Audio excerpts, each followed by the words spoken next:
आज की रात मजा हुस्न का। আজ কি রাত গানে তামান্নার শরীরে হিল্লোড়, মোটা লাগছে কটাক্ষের জবাব। সাধারণত আইটেম গানে নাচের সময় অভিনেত্রীর নির্মেদ চেহারা নজর কাড়ে। জিমে গিয়ে তৈরি করা পেশি সেই চেহারার অন্যতম আকর্ষণ। এখানেই ছক ভেঙেছেন তামান্না। সমাজ মাধ্যম জুড়ে এখন রাজত্ব করছে একটি গানের ভিডিও। স্ট্রিট টু ছবির আজ কি রাত গানে তামান্না ভারী নাচ এখন চর্চায়। সবুজ পোশাকে তামান্নার শরীরে বিভঙ্গে মুগ্ধ হয়েছেন তার অনুরাগীরা।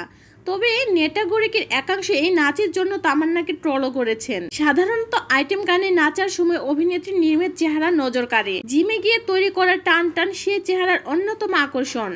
এখানে ছক ভেঙেছেন তামান্না। তার শরীরে চিকন কোমরের চিহ্ন নেই, বরং সামান্য পৃথুল চেহারা নিয়ে নেচেছেন তিনি। বলা ভালো, জিমে না যাওয়া তনি নারীর চেহারায় ধরা পড়েছে। এর জন্যই তামান্নাকে মোটা বলে ট্রোল করেছেন নেটাগরিকের একাংশ।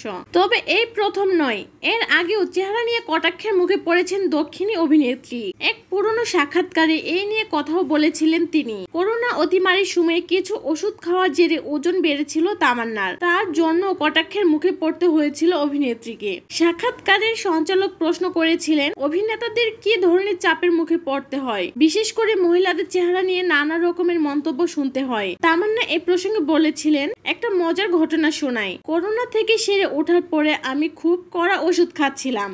তখনও কিছু মানুষ আমায় দেখে বলতো, ছবিতে তোমায় দেখতে খুব মোটা লাগছে।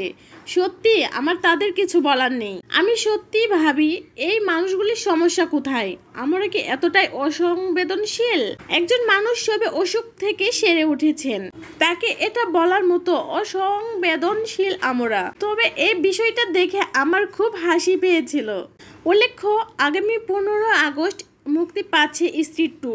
সেই দিনই তামান্নার আরো একটি ছবি বেদা ও বড় পর্দায় মুক্তি পাচ্ছে। ছবিতে তিনি ছাড়াও অভিনয় করেছেন জন আব্রাহাম, শর্বরী ওয়াক।